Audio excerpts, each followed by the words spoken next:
కీర్తనల గ్రంథము 33వ కీర్తన 11వ వచనము చదువుకుందాం.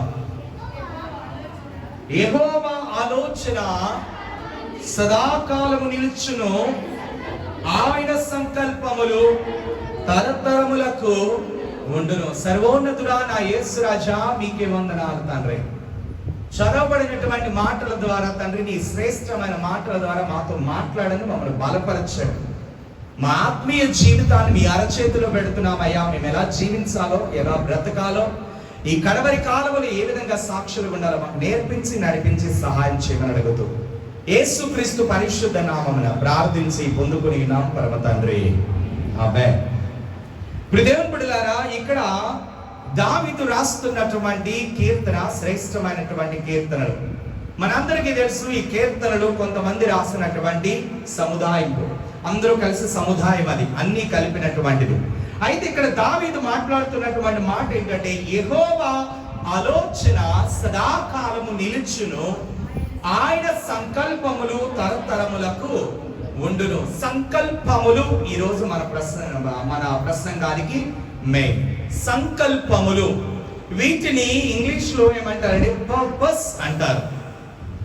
దేవుని యొక్క సంకల్పము తరతరములు నిలిచి ఉంటది. దేవుని యొక్క సంకల్పము నీ జీవితంలో ఏంటో నీకు తెలుసా?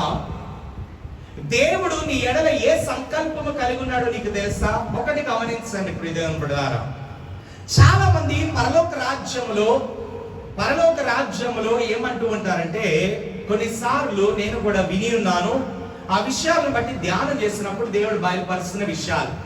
పరలోక రాజ్యంలో మనం ఈ సమయంలో మొన్నటి రోజున నా కుమార్తె అడుగుతుంది, ఈ టైంలో రహస్య రాకడ జరిగితే నేను అక్కడికి వస్తాను కదా, మరి అందరూ 30 సంవత్సరాల వయసులో ఉండాలంటున్నారు, మరి నేను అప్పటి వరకు పెద్దదాన్ని అక్కడ అవుతానా అని చెప్పి, ఎదుగుతానా అని చెప్పేసి ప్రశ్న వేయడం జరిగింది.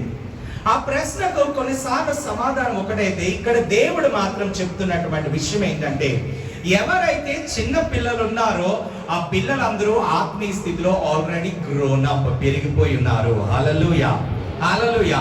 పరలోక రాజ్యంలో ప్రాసెస్ జరిగేటటువంటిది కాదు, ఆల్రెడీ జరిగించినటువంటిది.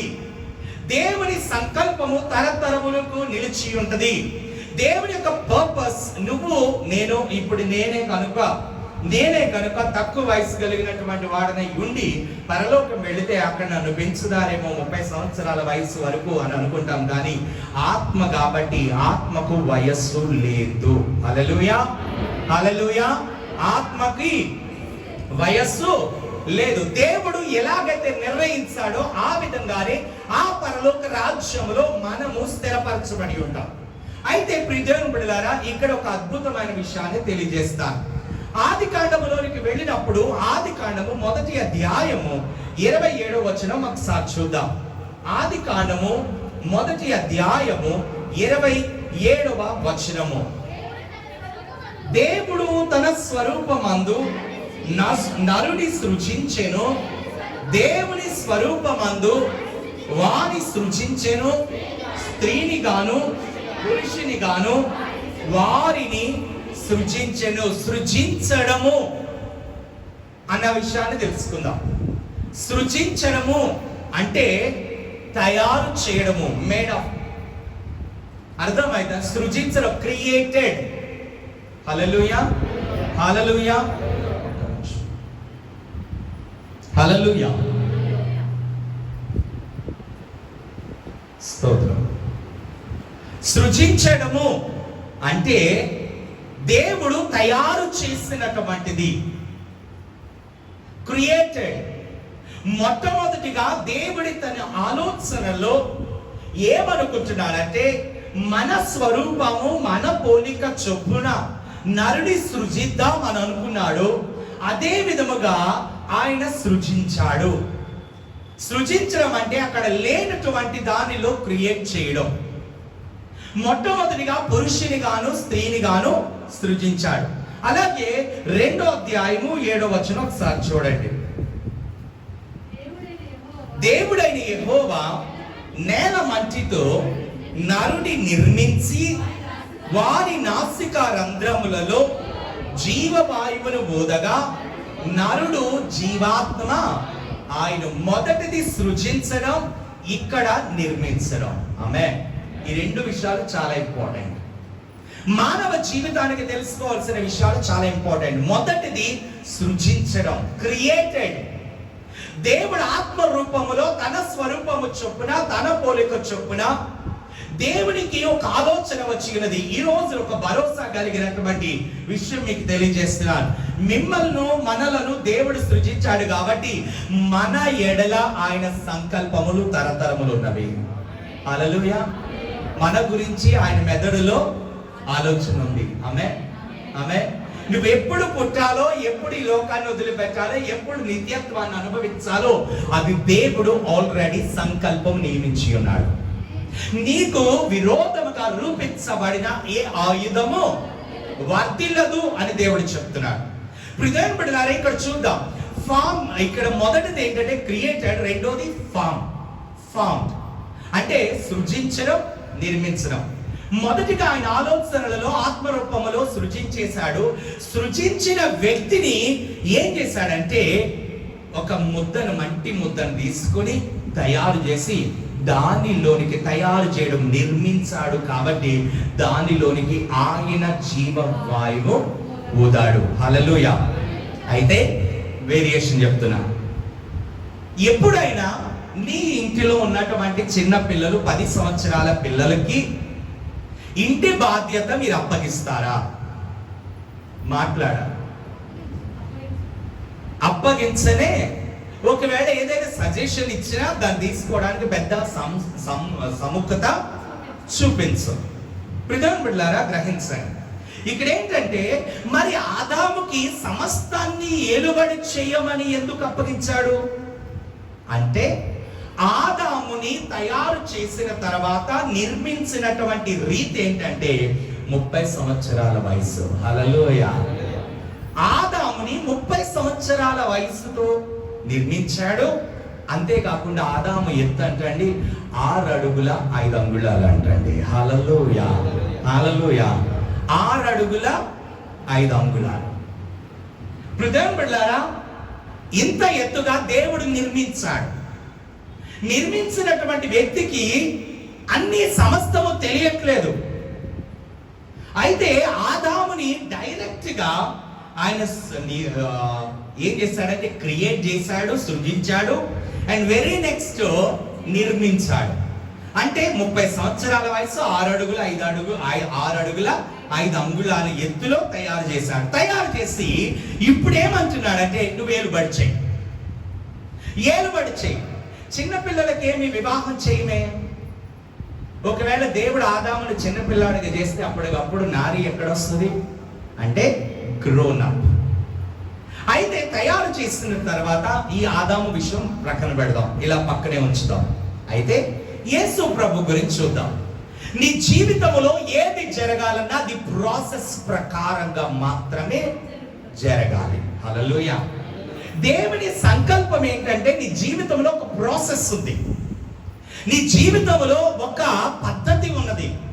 నీ జీవితంలో నువ్వు ఎప్పుడు ఎలా ఉండాలో, ఎప్పుడు ఎలా ఎదగాలో, ఎప్పుడు ఏ విధంగా జీవించాలో అంత దేవుడు సంకల్పం ఆల్రెడీ ప్రిపేర్ చేసి ఉన్నాడు.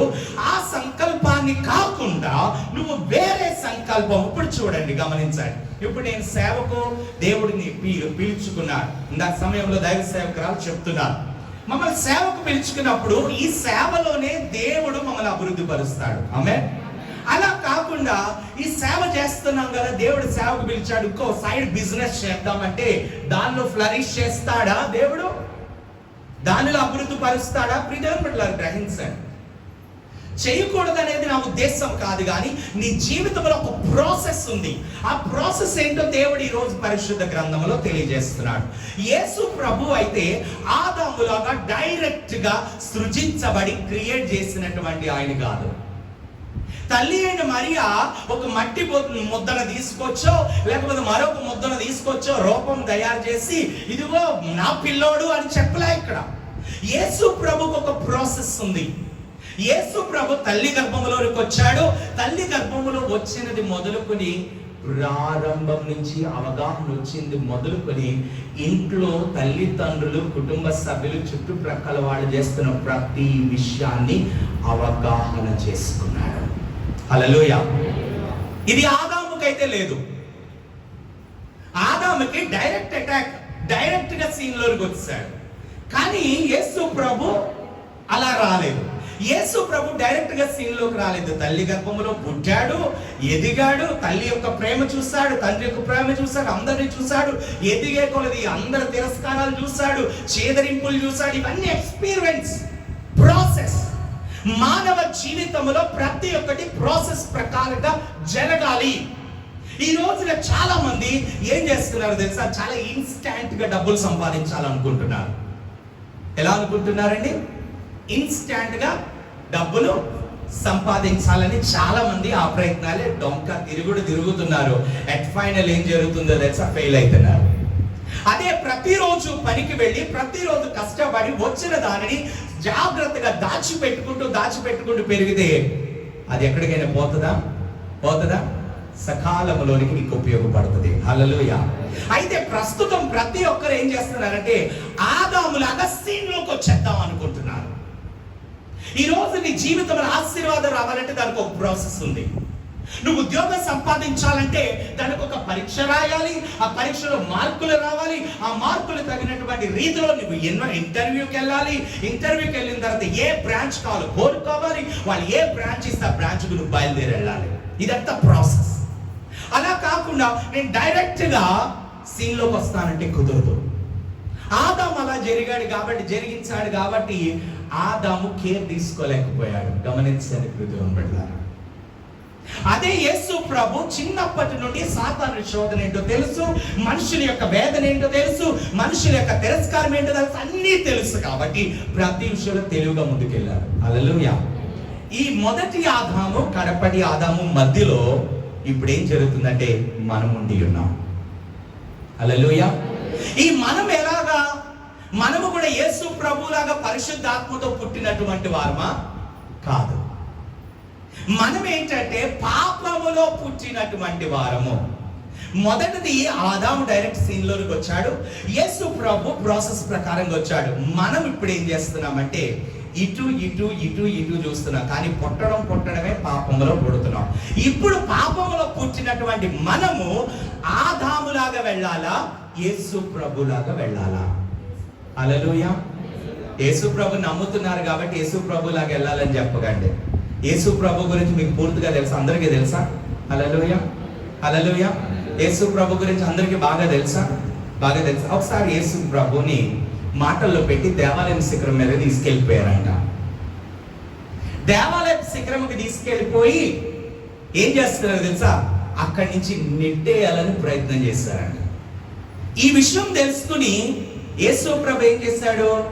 తప్పించుకుని వెనకొచ్చారు. హల్లెలూయా. హల్లెలూయా. సాతానుడు వచ్చి నువ్వు దేవుని కుమారుడివైతే రాళ్లను రొట్టెలు చేసుకుని తినే అన్నాడు ఒకసారి. రెండోది దేవాలయ శిఖరం మీద నుంచి దూకు, దోతలు కాపాడతారన్నాడు. మూడోది ఏమంటున్నాడంటే నువ్వు నాకు నమస్కారం చేయి, అంత ఇచ్చేస్తా అంటున్నాడు. ఇది సాతానుడి యొక్క టెంప్టేషన్స్ అని యేసు ప్రభు చిన్నప్పటి నుండి పరిశుద్ధాత్మతో నడిపించబడ్డాడు కాబట్టి దేనిలో పడాలి, దేనిలో పడకూడదు. చివరికి పేతురు కూడా సిలువనికి దూరం అవ్వను గాక అంటే సాతానా పో అన్నాడు. కానీ ఆదాము అలా చేయలేదు. ఈరోజు మానవ మాతృలమైనటువంటి మనము పాపములో పుట్టిన వారము ఎప్పుడు యేసు ప్రభు వలె జీవించడం ప్రారంభిస్తామో తెలుసా? నువ్వు తిరిగి జన్మించినప్పుడు మాత్రమే. హల్లెలూయా. హల్లెలూయా. Born again. ప్రియమైన బిడ్డలారా, మొదటి చూద్దాం. ఇక్కడ ఆదాము డైరెక్ట్ సీన్ లోనికి వచ్చాడు కాబట్టి అతడు ఎదుర్కొన్నటువంటి శోధన ఏంటో తెలుసుకున్నాక తర్వాత యేసు ప్రభు ఏం మాట్లాడాడో, యేసు ప్రభు వాళ్ళతో ఏం మాట్లాడాడో, నీతో ఏది మాట్లాడుతున్నాడో, మనతో ఏది మాట్లాడుతున్నాడో తెలుసుకుందాం. మొదటిగా ఒకటి గమనించండి. సాతానుడు నువ్వు తిరిగి జన్మించకుండా అడ్డగిస్తాడు. తిరిగి జన్మిస్తే నువ్వు యేసు ప్రభు వలె సమస్త అధికారం పొందుకుంటావు. ఆమేన్. తిరిగి జన్మించడం అంటే ఏంటో తెలుసా అండి? తిరిగి జన్మించడం అంటే ఏంటో తెలుసా? తెలుసు కదా. నేను గత 10 సంవత్సరాలుగా నేను ఆత్మ పొందుకున్నది మొదలుకొని చెప్తున్నాను. తిరిగి జన్మించడం అంటే ఏంటో తెలుసు కదా. తిరిగి జన్మించడం అంటే పాత కాలపు రోత విషయాలన్నిటినీ విసర్జించి నువ్వు నూతన సృష్టిగా మరల్చబడము. ఆమేన్. నువ్వు ఎన్ని మంచి క్రియలు చేయి, ఎన్ని అద్భుతమైన క్రియలు చేయి, ఎన్ని దాన ధర్మాలు చేయి, నువ్వు యేసు ప్రభువులో లేకపోతే నువ్వు చేసిన సమస్తము వ్యర్థమే. అయితే నువ్వు తిరిగి జన్మించిన బిడ్డవైతే నువ్వు యేసు ప్రభుకి ఇష్టమైన కార్యాలే నువ్వు చేస్తావు. హల్లెలూయా. అయితే యేసు ప్రభు వలె నువ్వు జీవించడం ప్రారంభిస్తే సాతానుడి కోటలు ఏమైతాయండి? కూలిపోతాయి. నీ జీవితంలో భయంకరమైన పేదరికం తేవాలని సాతానుడు ప్రయత్నం. కానీ ఈ దేవుడి యొక్క సంకల్పం ఏంటంటే నువ్వు ఆశీర్వదించబడరు. అయితే ఈ టైంలో సాతానుడు ఏం చేస్తున్నాడంటే నువ్వు ఆశీర్వదించబడకుండా పేదరికం పొందుకోవాలని ప్రయత్నం చేస్తున్నాడు. నువ్వు ఆ పేదరికాన్ని నువ్వు ఎప్పుడు జయిస్తావో తెలుసా? నువ్వు తిరిగి జన్మించినప్పుడు నీ ప్రతి ప్రార్థనలు అంటావు, యేసు నామములో నా దగ్గరకు వస్తున్న పేదరికమా నిన్ను పొమ్మని ఆజ్ఞాపిస్తున్నా అని పలుకుతావు. అవునా కాదేమో? అలా ఎప్పుడేం పలికారా? చాలా మంది ప్రార్థన చేయమంటే ప్రభువా దీనిని వెళ్ళగొట్టమని ప్రార్థన చేస్తున్నాను, లేకపోతే ఇలాంటిది నా దగ్గరికి రావద్దని ప్రార్థన చేస్తున్నాను. ఎంతకాలం ప్రార్థన చేస్తాను? నీకు అధికారం ఇచ్చాడుగా. అధికారం ఇచ్చినప్పుడు అధికారాన్ని ఉపయోగించి ఇక్కడ సాతానుడు ఆ అధికారం పూర్తిగా నువ్వు తీసుకోకుండా నిన్నేం చేస్తున్నాడంటే పక్కదారి పట్టిస్తున్నాడు. ఏదైనా తోటలో సీన్లోనికి వచ్చినటువంటి ఆదాము, యేసు ప్రభు చిన్నప్పటి నుండి సాతాను శోధన తెలిసినటువంటి ఆయన, ఇద్దరికి చాలా తేడా ఉంది. యేసు ప్రభు గద్దించాడు, ఆదాము గద్దించలేకపోయాడు. ఆదాముకి ఇవ్వబడినటువంటి భార్య నారి హవ్వ ఉన్నప్పుడు తన యజమాని లేనప్పుడు ఆ చెట్ల దగ్గరికి వెళుతుంది. దేవుడు మనందరికీ తెలుసు, తోటలో ఉన్న ప్రతి చెట్టు ఫలము తిను, తోట మధ్యలో ఉన్నటువంటి చెట్టు ఫలము నీవు తినకూడదు. ప్రియమైన బిడ్డలారా, ఈ విషయంలో నిజంగానే దేవుడు చాలా హెల్దీయెస్ట్ ఫుడ్ ఇచ్చారు ఆదాముకి. వాళ్ళకి ఆ టైంలో ఫ్రూట్ టేస్ట్ తప్ప వేరే టేస్ట్ తెలియదు అంటండి. హల్లెలూయా. మీకు అన్ని ఫ్రూట్లు టేస్ట్ తెలుసా? అన్ని ఫ్రూట్స్. కొంతమంది నాకు ఈ ఫ్రూట్ ఇష్టం ఉండదు అంటే, కొంతమంది నాకు అస్సలు ఇష్టం ఉండదు, ఏ ఫ్రూట్ అది ఇష్టం ఉండదు, ఇది ఇష్టం ఉండదు.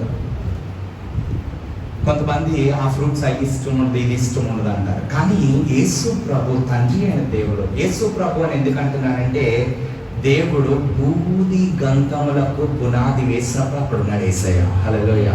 అబ్రాహాము యేసు ప్రభు అక్కడ ఉన్నటువంటి ఆదాముకి తోటలో ఉన్న ప్రతి చెట్టు ఫలము తిను, తోట మధ్యలోనిది తినవద్దు అన్నాడు.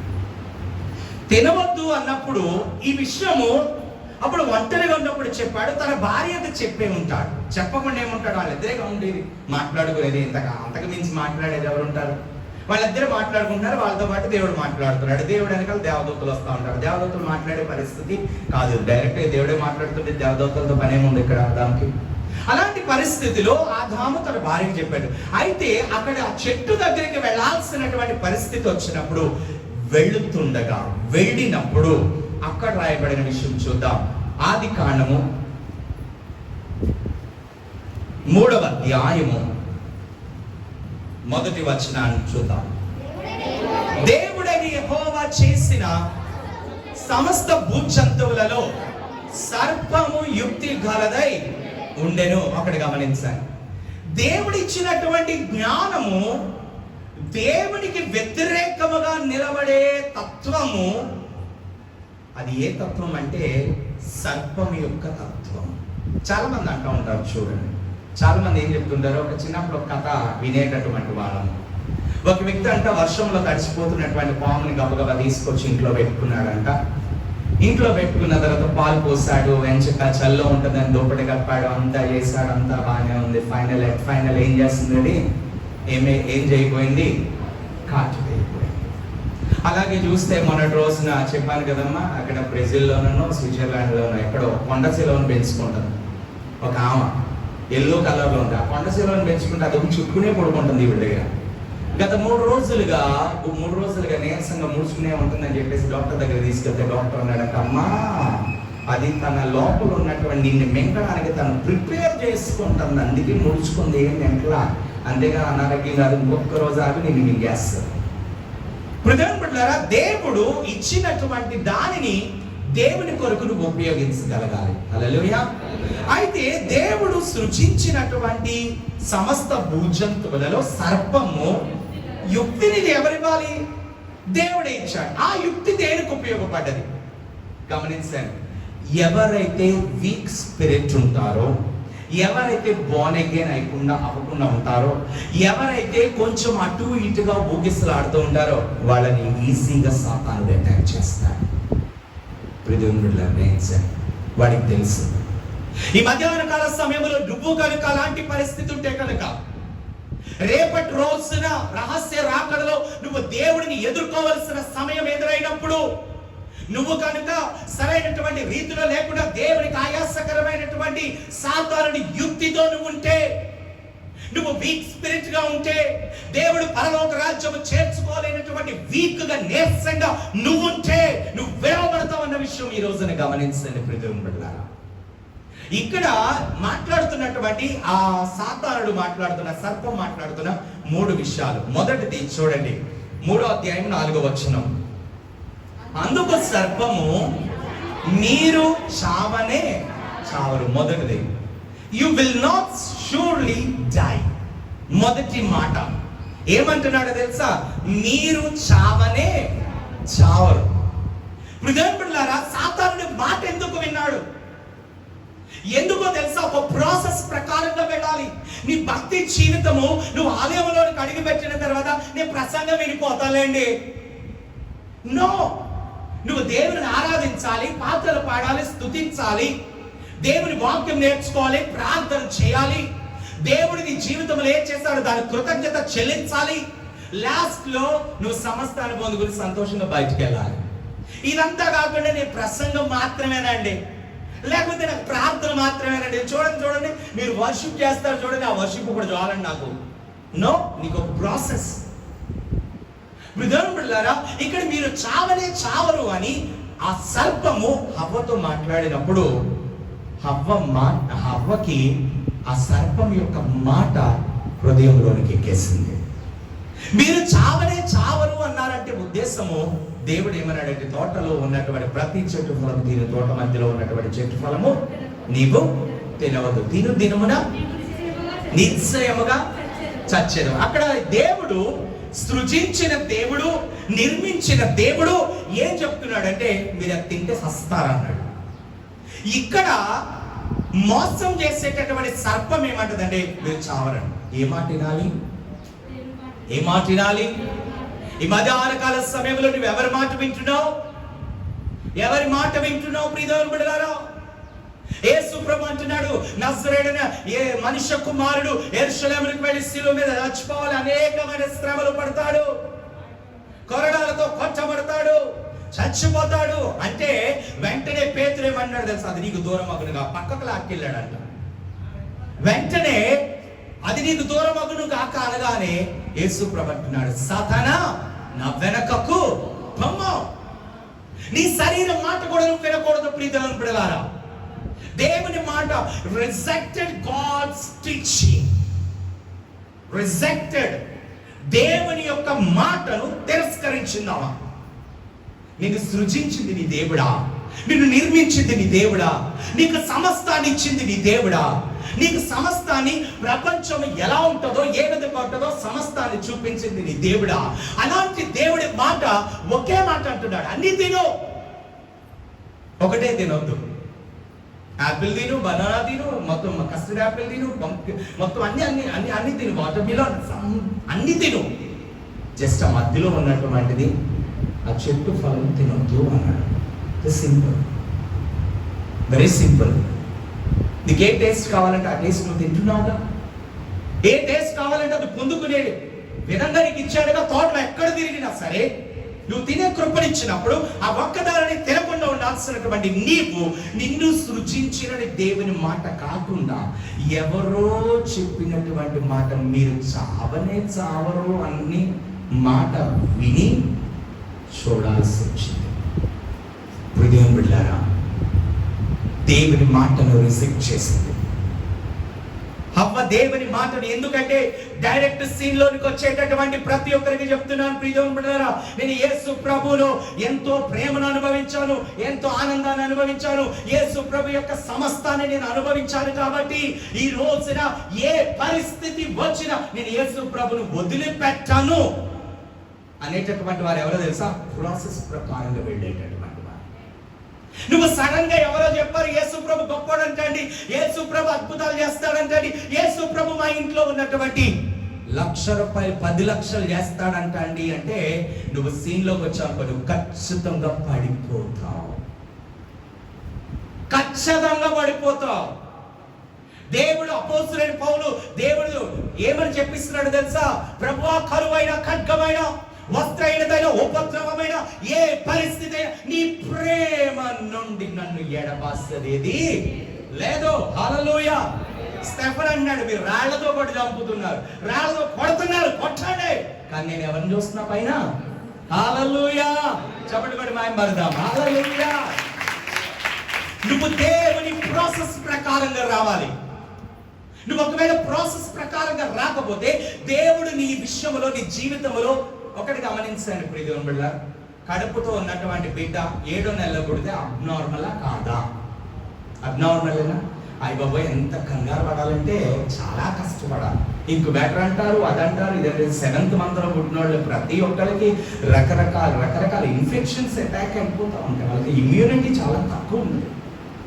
అలాంటి విషయం ఒక్కటి పెడితే కొంతమందికి ఏంటంటే పుట్టిన తర్వాత అబ్నార్మల్ గా పెరుగుతుంటారు.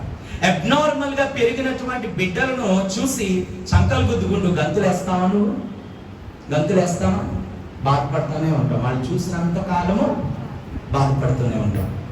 హృదయం నువ్వు అబ్నార్మల్ గా ఉంటే దేవుడు నిన్ను చూసి సంతోషించాడు. నువ్వు కంప్లీట్ ఒక ప్రాసెస్ ప్రకారంగా ఫస్ట్ మంత్ కన్సీవ్ అయ్యాం, 2nd month, 3rd month, 4th month, 5th month, 6th month, 7th month, 8th month, 9th month. ఒకవేళ దేవుడు కృప చూపిస్తే ఇప్పుడు మనుషులందరూ చేసింగ్ ఎలాగంటే 10వ నెల పాప, 9వ నెల బాబు, ఇలా రకరకాలుగా చెప్తున్నారు. వాట్ ఎవర్ ఏదేమైనా సరే బిడ్డని ఇవ్వాలంటే అది దేవుడి చేతుల్లో ఉంది. హల్లెలూయా, హల్లెలూయా. ఈ రోజు చాలా మంది ఏమనుకుంటారు, ఒక చిన్న సత్యం చెప్తాను. ఆశ్చర్యం, దేవుడు కొన్నిసార్లు కొంతమంది బిడ్డలు సరిగ్గా ఎదగినటువంటి బిడ్డలు పుట్టినప్పుడు ఏమంటూ ఉంటారంటే, ఆ దేవుడు ఎందుకు ఇలాంటి బిడ్డనిచ్చాడు అని క్వశ్చన్ వేస్తూ ఉంటారు. ఎందుకు ఇలాంటి బిడ్డనిచ్చాడు దేవుడు? ఎందుకు ఇలాంటి బిడ్డని ఇవ్వాలి దేవుడు? నేను ఎంత నమ్ముకున్నానుగా అని చెప్పి చాలా మంది ప్రశ్న వేస్తారు. ఈ ప్రశ్నకు నేను దేవుడి దగ్గర జవాబు పొందుకున్నాను. దేవుడు ఏమన్నాడు తెలుసా? నా సంకల్పము, ఆత్మతో నింపబడిన సంకల్పము, ఆత్మ రూపంలో ఆ బిడ్డ సూపర్ ఉన్నాడు, కానీ తండ్రి రక్తము, తల్లి శరీరము. పొట్టలో తయారు చేసినప్పుడు తల్లి శరీరాన్ని క్రియేట్ చేస్తుంది. అర్థమైందండి? నన్ను తల్లి కడుపులోకి దేవుడు ఆత్మరూపంలో పంపిస్తే మా అమ్మ తన బలవర్ధకమైన ఆహారము తన శరీరంలో దేవుడు నిర్మించిన రీతిని బట్టి నన్ను తయారు చేసింది. ప్రతి నెల నిజంగా ఈ శరీరమే దేవుడి దగ్గర నుంచి వస్తే భూమిలో పాతి పెట్టమండి, ఎగురుకుంటూ వెళ్ళిపోతాం. భూమిలో పాతి పెట్టాం కదా. తల్లి తయారు చేస్తుంది. ఈ రోజున ప్రతి ఒక్కరికి చెప్తున్నాను, ఎవరస్తులకి మ్యారేజెస్ చేసేటప్పుడు నువ్వు దేవునికి ఆయాసకరమైన ఫ్యామిలీస్ కు నువ్వు పంపిస్తే ఆ కర్స్ అనేది నీ బిడ్డల వెంబడి వస్తుంది. పిల్లలు తయారు చేయాల్సింది తల్లి, రక్తాన్ని ఇవ్వాల్సింది తండ్రి. ఈ పరిస్థితిలో దేవుడు మంచి బిడ్డనే పంపిస్తాడు, కానీ నువ్వు తయారు చేసుకునే బిడ్డ సరైన రీతిలో లేదు. ఇప్పుడు శ్రేష్టమైన దేవుడు చూపించిన యజమాని చేయాలా, దేవుడు చూపించినటువంటి యజమానిని మనం నిర్ణయించుకోవాలా? చెప్పండి అమ్మా. హల్లెలూయా, హల్లెలూయా. ప్రియమైన బిడ్డలకు గ్రహించండి, అయితే ఇక్కడ గమనించండి, మొట్టమొదటిగా దేవుడు అతనితో చెప్పినటువంటి మాటలు తన భార్యకి చెప్తే తన భార్య ఏం చేసిందంటే దేవుని మాటలు యుక్తంగా కనిపించట్లా. అన్నీ తినయ్యా, నువ్వు లోకంలో తిరుగు, కానీ నువ్వు భద్రం చేసుకో, నువ్వు జాగ్రత్తగా ఉండు. ఎంత మాత్రం లోకానికి కనెక్ట్ అవ్వదు. చాలా సింపుల్ వర్డ్స్. ఇంట్లో కూర్చొని ముడుచుకుని కూర్చోమని చెప్పాలి. ఇంట్లో కూర్చొని ముడుచుకునే ఉండు, లోపలే పడుండు అన్నా, నువ్వు వెళ్ళు, కానీ జాగ్రత్త. హల్లెలూయా, హల్లెలూయా. అయితే ఇంత బాగా చెప్తే దేవుని మాట ఎక్కలా. ఎవరి మాట ఎక్కింది? హృదయం బిడ్డలారా, దేవుని మాట నీకు పూర్తిగా ఎక్కదు, సాతాను మాట వెంటనే ఇన్స్టాంట్గా ఎక్కుతుంది. నువ్వు అబ్నార్మల్ గా ఉంటే ఇన్స్టాంట్ గా సాతాను మాట ఎక్కుద్ది. నువ్వు బోర్న్ అగైన్ అయితే కనుక దేవుని మాట నీకు ఎక్కుద్ది. హల్లెలూయా. మొదటిది ఏమంటున్నాడండి? ఏమన్నాడు సాతానుడు? మీరు చావనే చావరు. రెండవది ఏమంటున్నాడు చూద్దాం, చూడండి. తర్వాత ఏలయనగా మీరు వాటిని తినుదినమున మీ కన్నులు చాలండి. నీ కన్నులు, your eyes will be opened. అంటే నీ కళ్ళు తెరవబడును అన్న సాతానుడి మాటనే ఈమె పాజిటివ్ గా తీసుకుంది. అప్పటి వరకు ఆదాము అవ్వలు ఆశీర్వాదమే చూశారు. హల్లెలూయా. అప్పటి వరకు ఏం చూశారండి వాళ్ళు? హల్లెలూయా. చెప్పగలరా? గట్టి చెప్పండి. నువ్వు కనుక నిజముగా దేవునితో ప్రయాణం చేస్తే నువ్వు ఆశీర్వాదమే చూస్తావు. అది ఎలాంటి ఆశీర్వాదమైనా, ఏ ఆశీర్వాదమైనా నువ్వు ఖచ్చితంగా చూస్తావు. అంతే. ఆశీర్వాదం అంటే బంగ్లా కట్టుకోవడమే కాదండి. అసలు ఈ రోజు లోకంలో అందరూ భయంకరమైన పరిస్థితులు ఉంటే ఈ రోజు దేవుడి కృపను బట్టి హ్యాపీగా కూర్చొని మాట్లాడుతున్నాము. ఆమేన్, ఆమేన్. ఆశీర్వాదం. అయితే your eyes will be opened. నీ కళ్ళు తెరవబడతాయంటే దానిలో ఉన్నటువంటి గుణార్థం అర్థం కాలేదు. ఏమిటి? ఎందుకో తెలుసా? సడన్ గా సీన్ లోకి వచ్చింది కాబట్టి.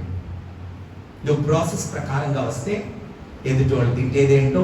ఇప్పుడు మన పిల్లలు ఉన్నారు, మన పిల్లలు అన్నీ తెలుసుకుంటా ఉంటారు. కొన్నిసార్లు నా కొడుకు కూడా సలహా ఇస్తా ఉంటాడు. కొన్ని విషయాల్లో నేను మాట్లాడుతూ ఉంటాను. వాడు ఎదుగుతున్నాడు కాబట్టి, 13 yearsకి వచ్చేసాడు కాబట్టి కొన్ని విషయాలు మాట్లాడి బాధపడుతుంటే వెంటనే ఏమంటాడో తెలుసా? డాడీ ఆపుతావా, ఇంక అక్కడితో ఆపేసే, ఇలాగే అంటాడు. అక్కడితో ఆపేసే మ్యాటర్. ఎందుకు నువ్వు ఆలోచించి ఆరోగ్యం పాడు చేసుకుంటావు? మ్యాటర్ అక్కడ దాపే, ఇలాగే అంటాడు. ఎందుకని? చిన్నప్పటి నుంచి ఒక ప్రాసెస్ లో తెలుస్తుంది కాబట్టి ఏది సాతానుడి స్వరమో ఏది దేవుని స్వరమో అర్థమవుతుంది. ఇలా కాకుండా సడన్ గా ఫామ్ చేసి 30 సంవత్సరాల వయసులోనికి దేవుడు తయారు చేశాడు కాబట్టి దేవుడు నిజంగా 30 సంవత్సరాల జీవితాన్ని అద్భుతంగా ఇన్స్టాంట్ గా ఇచ్చాడండి. దేవుడికి ఎంత రుణపడి ఉండాలి చెప్పండి అమ్మ. హల్లెలూయా, హల్లెలూయా. కొన్నిసార్లు అనుకుంటాను నా పిల్లలు అప్పుడే దగ్గర 15, 17 ఆ సంవత్సరాలకు వచ్చేస్తే బాగుండు అని అనుకుంటాను. నేను అనుకుంటా తొందరగా పెద్దోళ్ళు అయిపోతే ఎంత బాగుండు. ఎందుకని? అది అసలు ఎంత చాలా అద్భుతమైన విషయం కదా. చిన్నప్పుడు పుట్టాడండి, ఇప్పుడే రాజ్యంగా చూడాలంటే రాజ్యం మొన్నే మనవరాలు పుట్టింది. ఆ మనవరాలు పెంచాలంటే సంవత్సరం, 2 సంవత్సరాలు, 3 సంవత్సరాలు, స్కూల్కి వెళ్ళేసరికి 4 సంవత్సరాలు, 4.5 సంవత్సరాలు మళ్ళీ చదివి అంతా వెలగబెట్టేసరికి దగ్గరికి అంత డిగ్రీకి వెళ్ళేసరికి ఎన్ని సంవత్సరాలు. ఇదంతా సీన్ లేదు ఇక్కడ ఆదాంకి. సడన్ గా వచ్చాడు. వచ్చినందుకు దేవుడు రుణపడి ఉండాలండి. కానీ మీ కళ్ళు తెరవబడతాయి అంటే సాతానుడు అంటే అప్పటి వరకు కళ్ళు మూసుకుని ఉన్నారా? ఒకటి గమనించండి. ఏంటంటే దాని అర్థం అప్పటి వరకు దేవుని ఆశీర్వాదం మాత్రమే చూస్తారు. ఇప్పుడు మీరు నా మాట విన్నారుగా, మీ కళ్ళు తెరవబడతాయి అంటున్నాడు. ఆశీర్వాదం కాదు, ఇప్పుడు శాపం చూడబోతున్నారు అంటున్నాడు. సాతానుడు క్రుకెడ్. సాతానుడు చాలా కపటమైనటువంటి వాడు. వాడు మాట్లాడే మాటల్లో సత్యం ఉన్నదని మీరు అనుకుంటే కనుక మీరు నిజంగా కపటంలో పడిపోతారు. ప్రియదేవుని బిడ్డలారా, ఏది సాతానుడి స్వరమో ఏది దేవుని స్వరమో తెలుసుకోవాలి. ఎందుకంటే నీ జీవితంలో దేవుడు ఒక సంకల్పము రాసి పెట్టుంచాడు. ఆ సంకల్పము తరతరాలు ఉంటది. హల్లెలూయా. నిన్ను కదపడానికి ఎవరి వల్ల కాదు. నేను కదపాలంటే నీకు నువ్వుగా వెళ్ళిపోయి నీ కంచి నువ్వు తెచ్చుకోవాలంటే, నీ కంచి నువ్వు తెచ్చుకోవాలంటే సాతానుడి ఉచ్చులో పడాల్సిందే. సాతానుడు ఉచ్చులో పడితే పాము నిన్ను కలుస్తుంది. సింపుల్. వీళ్ళప్పటి వరకు దేవుని ఆశీర్వాదం చూసేవాళ్ళు ఇప్పుడు ఏం చూస్తున్నారు తెలుసా? శాపం చూస్తున్నారు. కర్స్. ఎప్పుడైతే ఆ పండుని చూసారు, మీరు చావనే చావరు, మీ కళ్ళు తెరవబడతాయంటే చచ్చిపోరన్నారు. రెండోది మీ కళ్ళు తెరవబడతాయంటే కళ్ళు ఇంకేం తెరవబడాలి? ఆశీర్వాదం తప్ప ఇంకేముంది దేవుడు చేతుల్లో? ఇంకా కొత్త కళ్ళు ఏం తెరవబడాలి అని ఆలోచించాలి. బుద్ధి ఉన్నటువంటి ఆమె అయితే ఆలోచించగల. ఓ నా కళ్ళు తెరుస్తాడా అని చెప్పి శాపం చూసేటట్టు చేశాడు. ఇకపోతే మూడోది ఏం చేస్తున్నాడు? అసలైన పాయింట్స్కి వస్తాను నేను. 15 minutes ఉంది. ఓకే, తర్వాత అది ఏమంటున్నాడు చూడనమ్మా. మీరు మంచి చెడ్డలు ఎరిగిన వారే, you will be like God. అయ్యో, ఆదాము అవ్వలు ఎలా ఉన్నారండి తోటలో దేవుడితో మాట్లాడుతుంటే? పేతురు యోహానుడు చేపలు పట్టుకుంటుంటే వీళ్ళందరూ పేతురుని యోహానుని వీళ్ళందరి శిక్షను చూసి అక్కడ ఉన్నటువంటి పరిసయ్యులు, వీళ్ళు చేపలు పట్టుకునే వాళ్ళు చదువు లేదు, విద్య లేదు, పామరులు, కానీ వీళ్ళకి జ్ఞానం ఎక్కడిది అంటే వెంటనే అనుకున్నారు వారు యేసుతో ఉండిన వారని గ్రహించారు. హల్లెలూయా. నువ్వు ఇంకా కొత్తగా you will be like God అంటే ఇప్పుడు ఆల్రెడీ గాడ్ లానే ఉన్నారు కాబట్టి దేవుడే మాట్లాడుతున్నాడు. దేవుడే సమస్త అధికారం ఇచ్చాడు. జంతువులన్నిటిని పిలిచి పేర్లు పెట్టు అన్నాడు. పేర్లు పెట్టు అన్నాడు. అన్నిటికీ పేరు పెట్టాడమ్మా దేవుడు అంట. అసలు ఆ వచనం చదువుతుంటే అద్భుతం అనిపిస్తుంది. దేవుడు అంట ఆదాము దగ్గరికి అందరిని తీసుకొచ్చి చూస్తున్నాడంట. గుర్రము నా ఆదాముకి జోడైతుందా? అవును. పికాక్, ప్యారెట్, షీప్ ఇలాగన్నీ చూశాడంట. ఇవన్నీ చూసిన అయినను ఆదాముకి సాటి అయిన అన్నిటిని చూస్తే ఏది నీ దేవుడు నీ జీవితంలో శ్రేష్టమైనది తప్ప కీడైనది ఏది ఇవ్వడం. Hallelujah, hallelujah. నా Yesayya God is my good God. Hallelujah. Good God. అవునా కదా? మీకు హ్యాపీ లేదా? మీరు నమ్ముకున్న దేవుడు గుడ్ గాడా బ్యాడ్ గాడా చెప్పాలి. హల్లెలూయా. గుడ్ గాడ్ ఎప్పుడు మంచి దేవుడు ఎప్పుడు మంచి ఇస్తాడంటే చెడ్డ ఎందుకు ఇస్తాడు? చెడ్డ ఇచ్చేవాడైతే ఆదాముకి గుర్రంలో కట్టేవాడే. దేవుడిలో నో చూసింగ్ చూసినప్పుడు నో కరెక్ట్గా లేదు. కొంతమంది వివాహాలు చూసినప్పుడు అరే ఏంటి కప్పులు లేదు, కరెక్ట్గా లేదు, మేడ్ ఫర్ ఈచ్ అదర్ లా లేదు అనిపిస్తూ ఉండదు కదా. Marriages are made in heaven అంటారు. వీళ్ళు నిజంగా హెవెన్లోనే హెల్లోనే జరిగింది. కొన్ని చూసినప్పుడు అనిపిస్తూ ఉంటుంది జోడి సరిగ్గా లేదా, అబ్బాయి బాగున్నాడు, అమ్మాయి బాలా, అమ్మాయి సూపర్ ఉంది, అబ్బాయి బాలా అంటారు. కానీ నువ్వు దేవుని మీద ఆధారపడితే నీకెంత అందమైన బిడ్డ కావాలో నీ అందానికి తగినటువంటి రీతిలో అందమైన బిడ్డను తీసుకొచ్చి పెడతాడు. హల్లెలూయా, హల్లెలూయా. హృదయం బిడ్డలకు ఆయన sir you should depend upon God only. దేవుని మీదే ఆధారపడాలి. అయితే మీరు దేవుడి వల్ల దేవతల వల్ల అయిపోతారంటే ఆ మాట నమ్ముతుంటే అయ్యో నేను ఇంకా కొత్తగా దేవత ఎందుకు కావాలి, కొత్తగా దేవుడిని ఎందుకు కావాలి? ఆల్రెడీ దేవుడితో గడుపుతున్నానుగా. దేవుడి యొక్క సర్వాధికారం నాకు తెలుస్తుంది, దేవుడి యొక్క అద్భుతం నేను చూస్తున్నాను, దేవుడు ఏం సృజించాడు, ఏం చేస్తున్నాడు, అన్ని చూశారు. ఇంకా కొత్తగా నేను దేవుడు అయ్యేది ఏంటి ఏం మాట్లాడుతున్నావు అని ఎదిరించాల్సింది పోయి ఆశ కలిగింది. అంటే హృదయం బిడ్డలు చూడండి, ఈ ఆశ సాతానుడు పెట్టినటువంటి ఆశ హవ్వకి ఏమనిపించిందో తెలుసా? కొత్త పవర్, కొత్త గ్రేట్నెస్ కావాలి. ఇప్పటి వరకు దేవుడి దగ్గర ఏదో కొంచెం పవర్ పొందుకున్నాను, ఏదో గ్రేట్నెస్ పొందుకున్నా, కానీ ఎన్నో పవర్ కావాలి. సాతానుడు నీకు అదే చెప్తాడు. A new power, a new greatness, ఒక కొత్తదనం కావాలి అనుకునే విధంగా నిన్ను సాతాను చేస్తాడు. నో, ఓ ప్రాసెస్ ప్రకారం వెళ్తే దేవుడు ఆ గ్రేట్నెస్ నీకు ఇస్తాడు. ఏమంటున్నాడు తెలుసా? హల్లెలూయా. నిన్ను దీపస్తంభం మీద నిలబెడతాను అంటున్నాడు. హల్లెలూయా. ఇంకేం కావాలి? ఇంకేం గ్రేట్నెస్ కావాలమ్మా? దేవుడే దీపస్తంభం మీద నిలబెడతానంటే కొత్తగా ఇంకేమైనా కావాలా? కానీ సాతానుడు మాట్లాడే ప్రతి మాటలో కొత్త జ్ఞానం కోరుకుంటున్నాడు. అయితే ఈ టైంలో దేవుడు ప్రశ్న వేస్తున్నాడు. హృదయం బిడ్డారా, హవ్వ ఆ విధంగా పడిపోతే, హవ్వతో పాటు ఆదాము కూడా పడిపోతే యేసయ్య ప్రశ్నలు వేస్తున్నాడు. యేసయ్య నేను ప్రశ్న వేస్తున్నాడు. మొదటి ప్రశ్న ఏంటో తెలుసా? మొదటి ప్రశ్న చూద్దాం. ఆదికాండము 3వ అధ్యాయము 10వ వచనం. అందుకతడు 9వ వచనం చదవండి అమ్మా.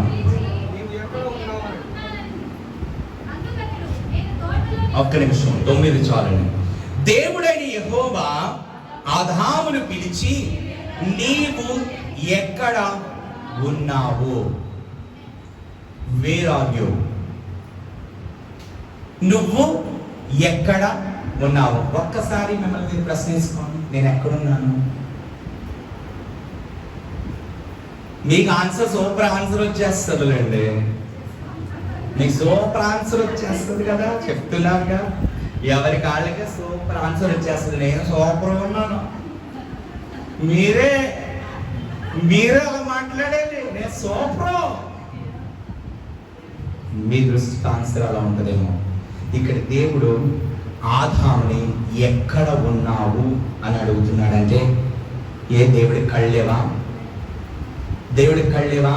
మా సార వింటున్నా? దేవుడికి కళ్ళేవా?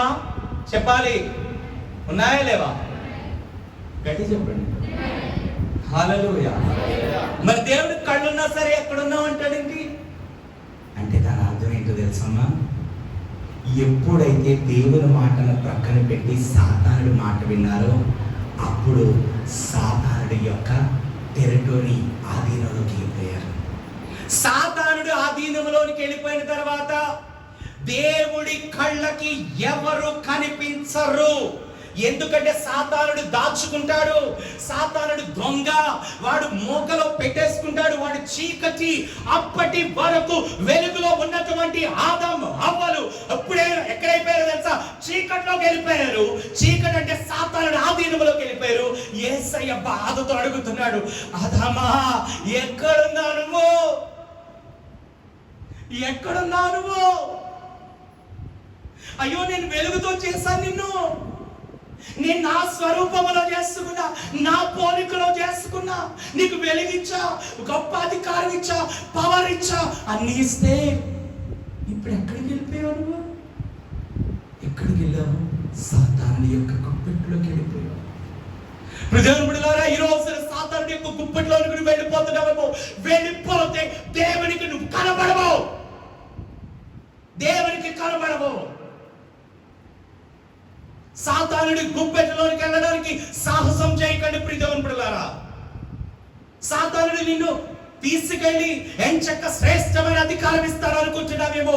వాడు నాశనం అయ్యేదే కాకుండా దేవుని జనాంగాన్ని నాశనం చేయడానికి వస్తూ ఉంటాడు.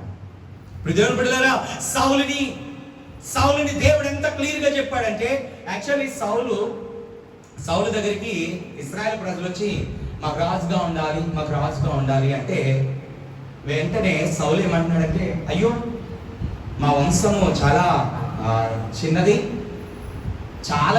5 minutes ఉందండి, సెకండ్ పార్ట్ కుదరదు, కంటిన్యూ చేసేయమంటారా? హల్లెలూయా. కడుపులో ఏమైనా పరిగెట్టినా నేనేమి ఇవ్వలేను. హల్లెలూయా. దేవుని స్తోత్రం. ఏ టైంకి వచ్చింటారంటారు?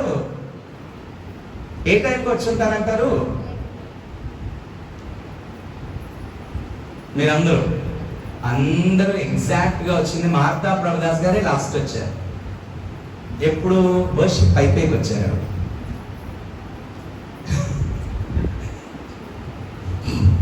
దేవుని స్తోత్రం. ఆవిడ ఎందుకు చెప్తానో తెలుసా? నెక్స్ట్ వీక్ అలా చేయరండి. హల్లెలూయా. ప్రియదేవుని బిడ్డలారా, సరే నేను కంటిన్యూ చేసుకుంటూ వెళ్ళిపోతా. చూడండి, సౌలు అంటున్నాడు, మేము అల్పులం, మేము రాజుగా ఎక్కడ ఉంటాం? నేను రాజుగా ఎలా ఉండగలను? నేను రాజుగా ఉండలేను, అసలు అర్హత లేదయ్యా అంటున్నాడు. రెండోసారి ఏం చేస్తున్నాడంటే, వచ్చినప్పుడు వీళ్ళు వస్తే సౌలు అమ్మో నన్ను రాజుగా చేసేస్తారు దాక్కున్నాడంట. ఫస్ట్ ఏమో నేను అల్పుడిని అని ఒప్పుకున్నాడు, తను తాను తగ్గించుకున్నాడు. అలాంటి వ్యక్తిని తర్వాత ఏమో దాక్కున్నాడు. అలాంటి వ్యక్తిని దేవుడు రాజుగా చేసిన తర్వాత అమాలేకీయులతో యుద్ధం చేసినప్పుడు అమాలేకీయులందరినీ అన్నాడు, పూర్తిగా నిర్మూలన చేయి అన్నాడు. పూర్తిగా నిర్మూలన చెయ్యంటే సౌలు ఏం చేస్తున్నాడు తెలుసమ్మా? అమాలేకీయుల రాజు అయినటువంటి అగగుని, కొంతమంది శ్రేష్టమైన బలం కలిగినటువంటి వాటిని, స్త్రీలను, పిల్లలను కొంతమందిని దాచిపెట్టినట్టు చెప్పాడు. దేవుడు ఏం చెప్పాడు? నువ్వేం చేస్తున్నావు? నువ్వెక్కడున్నావు? ఎక్కడున్నావు? దేవుడు నీకేం చెప్తే నువ్వేం చేస్తున్నావు? నీ జీవితం ఎడల ఆయనకు ఒక సంకల్పం ఉంది. ఆ సంకల్పము తరతరాలు ఉంటుందంటే నువ్వు ఆ సంకల్పము దాటుకుని ఎంత దూరం పరిగెడతావు, ఎంత దూరం వెళ్ళిపోతావు నువ్వు. ఈరోజు దేవుడు నీతో మాట్లాడుతున్నాడు. సౌలుని శ్రేష్టమైన రీతిలో రాజుగా చేస్తే ఆ రాజుకు దేవుడు చెప్పింది నిర్మూలన చేయి అంటే కొంతమందిని దాచిపెట్టుకున్నాడు. మళ్ళీ అంటున్నాడు సమూయేలుతో, కొంతమందిని దాచిపెట్టాడు. ఎందుకు దాచిపెట్టాలి? దేవుడికి ఇవ్వలేనటువంటి అసమర్థుడా? దేవుడికి చేయలేనటువంటి చేతకానుడా? నువ్వు నమ్ముకున్న దేవుడు నీకు శ్రేష్టమైన అద్భుతమైన కార్యాలు జరిగించేటటువంటి వాడు. హల్లెలూయా, హల్లెలూయా. బిడ్డలారా, ఆదాముని ఏమంటున్నాడు తెలుసా? ఆదామా, ఎక్కడున్నావంటే నువ్వు సాతానుడి యొక్క చెరలోకి వెళ్ళిపోయావయ్యా. ఈరోజు నువ్వు తిరిగి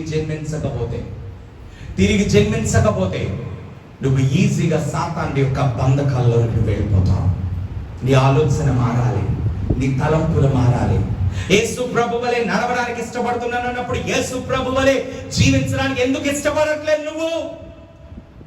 దేవుడు నీతో మాట్లాడుతున్నాడు. ఈ మధ్యాహ్న కాల సమయంలో ఎన్ని వాక్యాలు విన్నా సరే మార్పు లేని జీవితము చివరికి విడవబడే జీవితం అండి. మార్పు లేని జీవితం ఏంటండి? విడవబడే జీవితం. మొదటిది దేవుడు అంటున్నాడు, వేర్ ఆర్ యు? దేవుడు ఈ మధ్యాహ్న కాల సమయంలో నిన్నే అడుగుతున్నాడు, ఎక్కడున్నావు అంటే, ప్రభువా ఎక్కడున్నావని అడుగుతున్నావేంటయ్యా? నేను నీ దగ్గరే ఉన్నాను అన్న ధైర్యం నీకుందా? ఒకవేళ ఆయన దగ్గరే ఉండి నిన్ను అడుగుతాడా ప్రశ్న? వేస్తాడమ్మా? వేయడు. కానీ ఈ రోజున ఆ ప్రశ్న నిన్ను వేస్తున్నాడేమో ఒకసారి ఆలోచించు. ఎక్కడున్నావు? ఏం చేస్తున్నావు? ఎప్పుడైతే సాతానుడి యొక్క మాట విన్నారో వాళ్ళిద్దరూ చీకటిలోకి వెళ్ళిపోయారు. దే ఎంటర్డ్ సాటన్స్ టెరిటరీ, వాడి అధికారంలో. రెండోది ఏం మాట్లాడుతున్నాడు చూద్దాం. ఆదికాండం 3:11. అందుకాయన నీవు దిగంబరివని నీకు తెలిపిన వాడెవడు? Who told you that you are naked?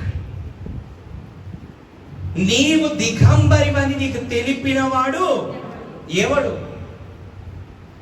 నీకు నేను చెప్పలేదే? నేను నీకు చెప్పలేదుగా? నువ్వు దిగంబరివని నేను చెప్పలేదుగా? నీకు కొత్తగా ఎవరు నేర్పాడు? నీకు కొత్తగా ఎవరు చెప్పారు నీకు? దేవుడు నీకు ఇచ్చినటువంటి ప్రాసెస్ ప్రకారం బైబిల్ గ్రంథం ఆదికాండం మొదలుకొని ప్రకటన వరకు మించినటువంటిది ఏది ఉన్నా అది లోక సంబంధమైనదే కానీ దేవుడి సంబంధమైనది కాదు. దేవుడి పరిశుద్ధ గ్రంథములో నీకు సమస్తం ఇచ్చాడు. దీనికి ఎక్స్ట్రీమ్కి వెళ్ళి నేను అలా చేస్తా ఇలా చేస్తానంటే సీన్ లోకి వచ్చినటువంటి ఆదాములాగే నువ్వు ప్రతి ఒక్కటి తెలుసుకోవాలి. హెబ్రీయులకు రాసిన పత్రికలో అంటున్నాడు, ఆ టైంలో నిబంధనలు ఇస్తే ఆ నిబంధనలో వారు నిలబడలేదు, ఇప్పుడు క్రొత్త నిబంధన ఇచ్చా. ఇది ఎక్కడ రాస్తున్నాను తెలుసా? వాళ్ళ హృదయాలలో రాస్తున్నా. నీకెవరు చెప్పారు? నువ్వు సొంతంగా చేయడానికి కుదరదమ్మా.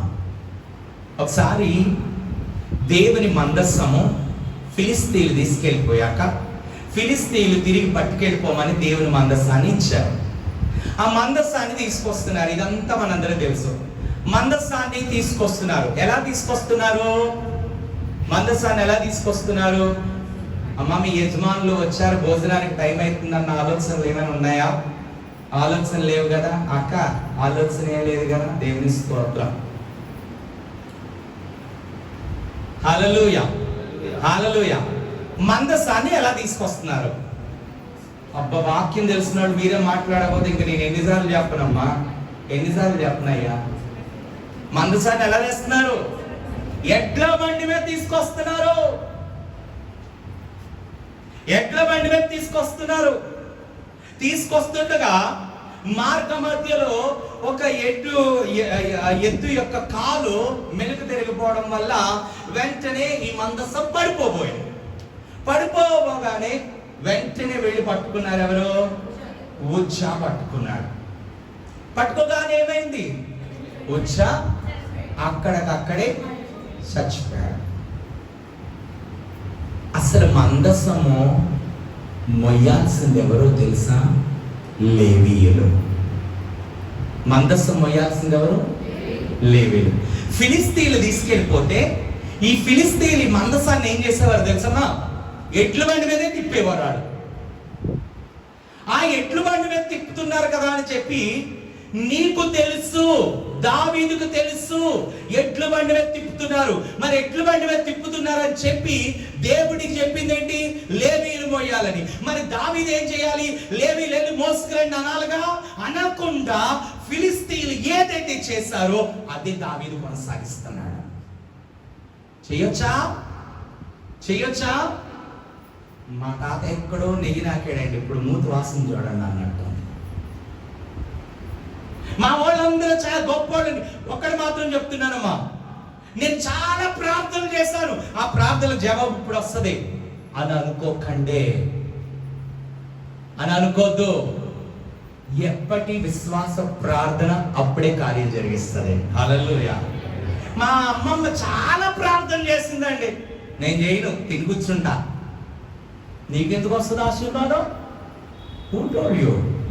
ఎవరు చెప్పారు నీకు? మీ అమ్మమ్మ ప్రార్థన చేస్తే నీకెందుకు వస్తుంది? నువ్వు చేయలేగా? ప్రజలు గ్రహించండి, నువ్వు కొనసాగింపు. ఇక్కడ దావీదు ఫిలిస్తీన్లు చేసినటువంటి పని కంటిన్యూ చేస్తున్నాడు. నువ్వు విడిచిపెట్టకుండా ఆ పాతకాలపు రోతని నువ్వు కంటిన్యూ చేస్తున్నావంటే నిన్ను బట్టి ఉజ్జా చచ్చిపోయాడు. దావీదును బట్టి, దావీదు చేసిన మిస్టేక్ ని బట్టి ఎవరు చచ్చిపోయారండి? ఉజ్జా చచ్చిపోయాడు. నీ తప్పిదాన్ని బట్టి నీ కుటుంబం లాస్ అవుతుందేమో. నీ తప్పిదాన్ని బట్టి నీ కుటుంబం లాస్ అవుతుందేమో. నేను మొన్నటి రోజున మా రెండో అక్కడ అబ్బాయి వచ్చి మాట్లాడుతూ, తను ట్రైనింగ్ లో ఉన్నప్పుడు తనకి పాస్టర్ గారు వాక్యం చెప్తుంటే మామూలుగా నేను అనుకుంటున్నాడంట, ప్రార్థన చేస్తుంటే, ప్రభువా నేను సేవ చేయాలి అంటే గనక నా ఇంట్లో వాళ్ళకి ఏ కష్టం రాకూడదు, మా డాడీకి, మా మమ్మీకి, మా అక్కకి ఏ కష్టం రాకూడదు, మా అక్క అమెరికాలో ఉంది కాబట్టి ఏ కష్టం రాకూడదు, ఒకవేళ కష్టం వచ్చేటట్టయితే నేను సేవ చేయను అన్నాడు. ఒకవేళ మా ఊళ్ళకి కష్టం వచ్చేటట్టయితే నేను సేవ చేయను, సేవ వద్దు, నేను ఇలాగే బతికేస్తాను. నేను సేవలో దిగి మా ఊళ్ళు ముగ్గురు, నాకున్నదల్లా ఆ ముగ్గురులో ఎవరికైనా ఏ ప్రమాదం చేయాలని నేను తట్టుకోలేను అని అంటే, వాక్యం చెప్తున్నారంటే మీటింగ్కి వెళ్ళాడంట. వాక్యం చెప్తుంటే అక్కడ ఒక విషయం చెప్తుంటే నిజంగా చాలా హ్యాపీ అని. ఒక కాలవ ప్రవహిస్తుంది, బాగా జాగ్రత్తగా. ఒక కాలవ ప్రవహిస్తుంది, కాలవ గట్టున నువ్వు కూర్చున్నావు. మిమ్మల్ని ఇమేజ్ చేసుకోండి. హల్లెలూయా. కాలవ ప్రవహిస్తుంది, స్పీడ్గా వెళ్తుంది. కాలవ గట్టు మీద నువ్వు అక్కడ కూర్చున్నావు. ఒక స్వరం వినపడ్డది, గెలిచి ఒక స్వరం వినపడ్డది, దూక దాంట్లోకి అని. ఏం చేస్తారు? అందుకే దేవుని స్వరం క్యాచ్ చేయాలని. దేవుని స్తోత్రం. హల్లెలూయా. సరే, దూకమనగానే అమ్మో దూకడమా, ప్రవహిస్తుంది, నన్ను పట్టుకోవడానికి ఎవరు చెప్పింది నేను అన్నాడు. అక్క దేవుడు ఏమన్నాడండి? చెప్పింది నేను. ఎప్పుడైతే ఆ మాట చెప్పాడో, చెప్పింది ఆయన అన్నప్పుడు నేను వెనకాల ఉన్న వాళ్ళందరినీ కూడా చూసేవాళ్ళు ఎవరు? హల్లెలూయా. చూస్తాడా లేదా? ఆమేన్. ఇప్పుడు దూకుదా అన్నాడంట.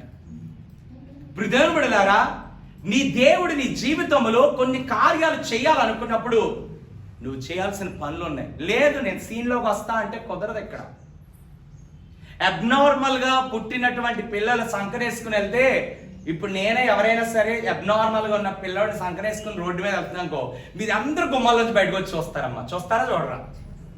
ఏంటి పాస్టర్ గారు ఎవరినో సంకనేసుకుని వెళ్తున్నాడు ఈయన, ఆ పిల్లవాడు అంత ఎదిగాడు సంకనేసుకుని వెళ్తున్నాడు ఏంటి ఈయన? చూస్తారా లేదా? అబ్నార్మల్ పీపుల్ అంట మనుషులందరినీ అట్రాక్ట్ చేస్తారంట.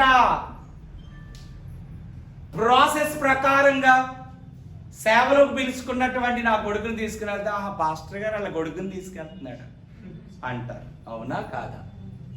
హృదయం బిడ్డలారా, నువ్వు అబ్నార్మల్గా ఉన్నావు అనుకో, దేవునితో కాకుండా, దేవుని ప్రాసెస్ కాకుండా సడన్ గా అదాంలాగా సీన్లోకి వచ్చావు అనుకో, నీ దగ్గరికి అనేక మంది వస్తారు. వచ్చి అందరూ రకరకాలు చెప్తారు. విన్నావా? ఏమైతావో తెలుసా? దావీదులాగానే పడిపోవాల్సిన పరిస్థితులకు వస్తుంది. నీ తప్పిదము ఎదుటి వారికి హాని అవుతుంది. ఇక్కడ దేవుడు ఏమంటున్నాడు తెలుసా? నువ్వు దిగంబరమని చెప్పినోడెవడో? నేను చెప్పలేదు నీకు. దేవుడు చెప్పినటువంటి మాటలను మీరెవరైనా నమ్మారా? రేపటి రోజున విడవబడతారు. చెప్పినటువంటి మాట పరిశుద్ధ గ్రంథంలో మీకు కావాలంటే ఆదికాండం 1 నుండి ప్రకటన గ్రంథం 22 వరకు చదవండి. దేవుడు మీకే నేర్పించాడు, అది నేర్చుకోండి. అంతేగాని ఎక్స్ట్రీమ్కి వెళ్ళి సీన్లోకి వద్దాం, ప్రయత్నం చేద్దాం ఈ కడవరి కాలంలో. కాబట్టి నేనేదో స్టాండ్ అవ్వాలి, నేనేదో చెయ్యాలి అనుకోకండి. మీ విశ్వాసం స్థిరమైనది అయి ఉండాలి. హల్లెలూయా, హల్లెలూయా. రెండోది ఏమంటున్నాడు? Who told you that you were naked? నువ్వు దిగంబరం అని చెప్పినాడు ఎవడు? మూడో ప్రశ్న ఏంటో తెలుసమ్మా? ఆదికాండం 3:13. అప్పుడు దేవుడైన యెహోవా స్త్రీతో, నీవు చేసినది ఏమిటి? What is this you have done? ఏం చేసావు? నువ్వు చేసింది ఏంటిది? నువ్వు చేసింది ఏంటిది అంటే దీని అర్థం ఏంటో తెలుసమ్మా? Everyone responsible for their own actions. అంటే నీ క్రియలకు నీవే బాధ్యుడివి, నీవే బాధ్యురాలివి. నువ్వెందుకు ఇలా చేసావు అంటే, హృదయం బిడ్డలారా గమనించండి. ఒక రోజున ఇశ్రాయేలు ప్రజలందరూ అంట, ముగిస్తున్నా, ఇశ్రాయేలు ప్రజలందరినీ మోయాబు దేశపు ద్వారం గుండా వెళ్తున్నారు. నన్ను ఐగుప్తు దేశంలో బయలుదేరింపజేశాడమ్మా. పాలు తేనెలు ప్రవహించే దేశం కానా అక్కడ ఉంది, నేను వెళ్ళిపోవాలి. వెళ్ళాలా లేదా? ఇక్కడ సమ్ము గొడవ నాకు ఎందుకంట కదా? నాకు ఎందుకంట? ఈ బాబీ గొడవ దగ్గర వచ్చాను, ఈ బాబీ గొడవ నాకు ఎందుకంట? అవునా? వీళ్ళు వెళ్తున్నారంట, వెళ్తుంటుంటే మధ్యలో మోయాబు దేశం నుండి వెళ్తున్నారు వీళ్ళు. మోయాబు దేశం గుండా వెళ్తే మోయాబీయులు విగ్రహారాధికులు, వ్యభిచారులు. వాళ్ళ గొడవ నీకెందుకు? వాళ్ళు ఏడిపోయేదో వాళ్ళు ఏడుస్తున్నారు కానీ నీకెందుకు? లోకములో చాలా మంది ఎదురవుతూ ఉంటారు, అందరి గొడవ నీకు అనవసరమో. వాళ్ళతో కాన్సెప్ట్ చెయ్యొద్దు. వెళ్ళిపోతుంటే మోయాబు దేశం వచ్చేసరికి ఇశ్రాయేల్ ప్రజలందరినంట మోయాబు స్త్రీలు రండి రండి అని పిలిచారంట. ఈ ఇశ్రాయేల్ ప్రజలు మోయాబు స్త్రీల దగ్గరికి వెళ్ళి వ్యభిచారం చేశారు. వ్యభిచారం చేసిన తర్వాత అక్కడతో ఆగారా? ఆగలా. ఈ ఆడవాళ్ళు అందరూ ఏం చేస్తారో తెలుసమ్మా? అండి మీరు నిన్న వచ్చారుగా, రేపు మా ఊర్లో దేవతకి జరుగుతుంది రండి అంటే వెళ్ళొచ్చా? నువ్వు చేసిందే మిస్టేక్, మళ్ళీ దీనికి వెళ్ళొచ్చా? కానీ వీళ్ళు ఏం చేస్తారంటే తెలుసమ్మా? వెళ్ళి విగ్రహాలు కల్పించింది భోజనం చేశారంట. నువ్వెవరివి? నువ్వేం చేస్తున్నావు? ఏం చేస్తున్నావు? నువ్వు దేవుని బిడ్డగా ఉండాల్సింది పోయి నువ్వు అలా ఎందుకు చేస్తున్నావు? వీళ్ళు వెళ్ళి భోజనం చేసి ఆ దేవతలకు మొక్కారంట. ఇశ్రాయేలు ప్రజలు మొక్కారంట. అందువల్ల ఆ రోజున ఆ క్షణానికి తెగులు వస్తే ఆన్ ది స్పాట్ 24,000 మంది చచ్చిపోయారు. వాళ్ళు చేసిన తప్పిదానికి ఎన్ని వేల మంది? 24,000 మంది. ఈ తెగులు ఇంకా కంటిన్యూ అయిపోతుంటే ఈ లోపు అహరోను మనవడు ఫినెహాస్ బళ్ళెం పట్టుకున్నాడండి. బళ్ళెం పట్టుకుని వెళ్ళి ఒక స్త్రీ పురుషుడు వాళ్ళ పడుకుని ఉండగా వెళ్ళి బళ్ళంతో వెళ్ళి ఇలాగ ఆవిడ్ని పొడిచాడు. ఆమెలోంచి అతనిలోనికి గుచ్చిపోయింది బళ్ళం. ఇద్దరూ చచ్చిపోయారు. తెగిలాగిపోయింది. హల్లెలూయా, హల్లెలూయా. నువ్వు చేసే పని ఏంటంటే, నువ్వు దారిలో వెళ్తున్నావు. నువ్వు పరలోకానికైనా మార్గం వేసుకుంది. ఎక్కడికమ్మా? ఎక్కడికి? ఎంప్రత్నం గారు భీమవరంగా. హల్లెలూయా. ఎక్కడికి చెప్పాలి గట్టిగా? రాజన్ గారు, మీరు రోజ్మేరీ గారు తాడేపల్లిగూడెం మాట వేసుకున్నారంట. పరలోకానికి అమ్మా నేను అది. ఓకే, ఆవిడ కొడుకు అక్కడ ఉన్నారని అక్కడికి వెళ్తా ఉంటారు, అందుకంటున్నానమ్మా. ఓకే, ఎక్కడికి బాట వేసుకుంటున్నారు? గట్టిగా. పరలోకానికి వెళ్ళే బాటలో సాతానుడు ఇలాంటి అట్రాక్షన్స్ పెడతాడు. నువ్వు వంగొచ్చా? వంగావనుకో ఏం జరుగుద్దో తెలుసమ్మా? ఇలాగే ఉంటుంది. కాబట్టి ప్రియ దేవుని బిడ్డలారా, ప్రతి ఒక్కరు జ్ఞాపకం చేసుకొని, ఇక ముందు నేను అలా రిపీటెడ్గా నేను ఉండును. దేవుడు నా గురించి బాధపడుతుంటే నేను తట్టుకోలేను. నా యేసయ్య అడుగుతున్నాడు, ఎక్కడున్నావు? నేను వెలుగుతో చేస్తే నువ్వు చీకట్లోకి ఎందుకు వెళ్ళావు అని అడుగుతున్నాడు. కాబట్టి ప్రభువా, నేను నీ మాటే వినాలి, ఎవరి మాట కాదు, సాతానుడి మాట కాదు, ఎవరి స్వరము కాదు, నీ స్వరమే నేను వింటాను. నువ్వేదైతే చెప్తావో అదే చేస్తానన్న తీర్మానం కనుక నువ్వు చేసుకుంటే కనుక లేచి నిలబడి నేను ప్రార్థన చేస్తాను. హల్లెలూయా. నేను అందరినీ కాదు, నేను ముందే చెప్తున్నాను, ఎవరైతే దేవునితో తీర్మానం చేసుకుంటున్నారు